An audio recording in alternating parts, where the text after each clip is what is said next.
तो अब एलिप्स पे नॉर्मल की इक्वेशन डिस्कस करते हैं। तो जैसे टेंजेंट के केस में अपन ने किया था, नॉर्मल की इक्वेशन भी इन 3 कंडीशंस में, इन 3 अलग-अलग केसेस में अपन डिस्कस करेंगे। ये पहला केस तो क्या है, यदि हमारे को कोई पॉइंट दे रखा है एलिप्स के ऊपर और उसके कोऑर्डिनेट्स x1 y1 के फॉर्म में दे रखे हो, तो नॉर्मल की इक्वेशन क्या होगी वो निकालेंगे। तो ये वाला पॉइंट यदि हमको पैरामीट्रिक कोऑर्डिनेट्स के फॉर्म में दे रखे हो तो नॉर्मल की इक्वेशन निकालेंगे। और फिर तीसरा, स्लोप फॉर्म में नॉर्मल की इक्वेशन, है ना, नॉर्मल का स्लोप यदि हमको दे रखा हो तो नॉर्मल की इक्वेशन क्या होगी वो निकालेंगे, है ना। तीनों केसेस जैसे अपन ने टेंजेंट के केस में डिस्कस किए थे। और उसके बाद में नॉर्मल किस पॉइंट पे एलिप्स को कॉन्टैक्ट कर रहा है ना, पॉइंट ऑफ कॉन्टैक्ट। नॉर्मल तो एलिप्स को इंटरसेक्ट ही कर देगा, है ना, उस पॉइंट को normally upon foot of perpendicular बोलते हैं। तो जैसे टेंजेंट के केस में अपन ने पॉइंट ऑफ कॉन्टैक्ट निकाला था, है ना, उसी तरह से नॉर्मल के केस में भी निकालेंगे। ठीक, तो एक एक करके, है ना, तीनों केसेस देखते हैं।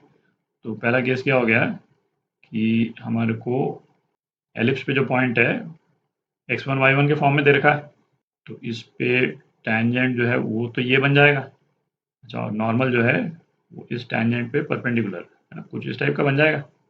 ठीक, तो टेंजेंट को यदि एल टी बोलते हैं अपन, है ना, इस लाइन की इक्वेशन को, तो एल टी, है ना, ये तो अभी अपन ने निकाला। टेंजेंट की इक्वेशन क्या निकाली थी अपन ने, x1 upon a square plus y1 upon b square is equal to 1। अच्छा, इस टेंजेंट की स्लोप इसको एम टी बोल देते हैं और नॉर्मल की जो स्लोप है उसको एम एन बोल देते हैं। तो टेंजेंट की स्लोप, है ना, ये क्या हो जाएगी, टेंजेंट की इक्वेशन को डिफरेंशिएट कर देते हैं अपन, तो क्या आ जाएगा x1 upon a square plus d y by d x, है ना, d y by d x क्या है, स्लोप ही है, m t y1 by b square is equal to 0।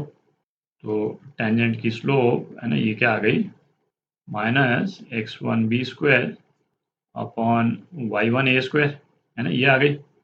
तो टेंजेंट और नॉर्मल एक दूसरे को परपेंडिकुलर हैं, तो m t into m n, ये क्या -1 के बराबर। तो नॉर्मल की स्लोप, है ना, नॉर्मल की स्लोप जो है वो क्या आ जाएगी, इसका रिवर्स और साइन चेंज के साथ में, तो y1 a square upon x1 b square.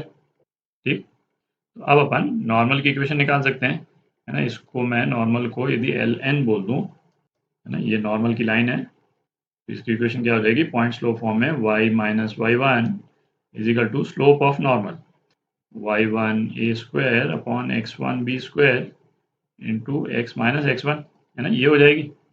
और इसको आप रीअरेंज करके लिख लें तो क्या आ जाता है, a square by x1 into x minus b square by y1 into y is equal to a square minus b square, है ना, ये इक्वेशन आ जाती है नॉर्मल की। ठीक, एक तो ये इक्वेशन आपको याद होनी चाहिए। अब दूसरा केस देखते हैं, यदि ये वाला पॉइंट हमको पैरामीट्रिक कोऑर्डिनेट्स के फॉर्म में दे रखा हो तो नॉर्मल की इक्वेशन क्या होती है ना, उसको देखते हैं। जिसको मिटा देते हैं, थोड़ी जगह बनाते हैं। ये तो पहला वाला केस हो गया। दूसरा वाला केस देखते हैं।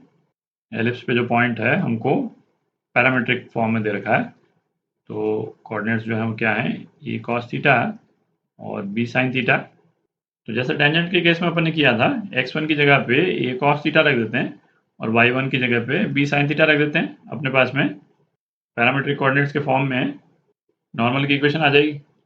x1 की जगह पे ए कॉस थीटा अपन रख दें तो अपने पास में क्या रह जाता है, a x upon cos theta minus b y upon sine theta is equal to a square minus b square. ठीक, तो ये नॉर्मल की इक्वेशन हो गई जब हमको पैरामीट्रिक फॉर्म में कोऑर्डिनेट दे रखा हो, पॉइंट के कोऑर्डिनेट्स दे रखे हों। तीसरा, है ना, स्लोप फॉर्म। स्लोप फॉर्म मतलब अपने को जो इक्वेशन दे रखी है उसका स्लोप दे रखा है ना, तो y is equal to m x plus c. C की वैल्यू यदि अपने को मालूम चल जाती है तो नॉर्मल की इक्वेशन निकल जाएगी अपने को। तो एग्जैक्टली जिस तरह से अपन ने टेंजेंट के केस में एनालिसिस किया था, है ना, सेम एनालिसिस अपन इस वाले नॉर्मल के केस में भी करते हैं, है ना। इस इक्वेशन को अपन इस फॉर्म में लिख लें, m x minus y plus c is equal to 0। और ये वाली जो इक्वेशन है पैरामीट्रिक कोऑर्डिनेट्स के फॉर्म में जो अपन ने निकाली नॉर्मल की, इसको भी इसी फॉर्म में लिख लेते हैं। तो बेसिकली क्या, यहाँ माइनस आ जाएगा, है ना, इज इक्वल टू 0। तो ये दोनों ही इक्वेशंस जो हैं वो नॉर्मल की इक्वेशन है। तो बेसिकली अपन ने है ना इस वाली इक्वेशन को रीअरेंज करके इस वाले फॉर्म में लिख दिया है ना, दोनों इक्वेशंस आइडेंटिकली हैं। तो जैसा अपन ने टेंजेंट के केस में किया था है ना, एक्स के कोएफिशिएंट्स का रेशो ये वाई के कोएफिशिएंट्स का रेशो के बराबर होगा, जो कि दोनों इक्वेशन में जो सी का कंपोनेंट है उसके बराबर होगा। यहाँ हम ब्रैकेट डाल देते हैं, तो कोएफिशिएंट्स को इक्वेट कर देते हैं अपन, क्या आ जाएगा, तो ये क्या आ जाएगा है ना, एक्स के कोएफिशिएंट्स का ratio a upon m cos theta equal to y के कोएफिशिएंट्स का रेशो है ना, बी अपॉन साइन थीटा है ना, minus minus sine cancel out हो गए, और इजिकल टू है ना सी वाली जो टर्म है, तो minus of a square minus b square upon c. ठीक, तो कॉस थीटा क्या हो गया, minus a c upon m into a square minus b square, और साइन थीटा है ना, ये क्या हो गया, minus b c upon a square minus b square. तो जैसा टेंजेंट के केस में अपन ने किया था है ना, अपने को बेसिकली क्या सी की वैल्यू निकालनी है ना, कंडीशन फॉर नॉर्मल है ना, ये निकालना, जो सी की वैल्यू निकालनी है अपने को।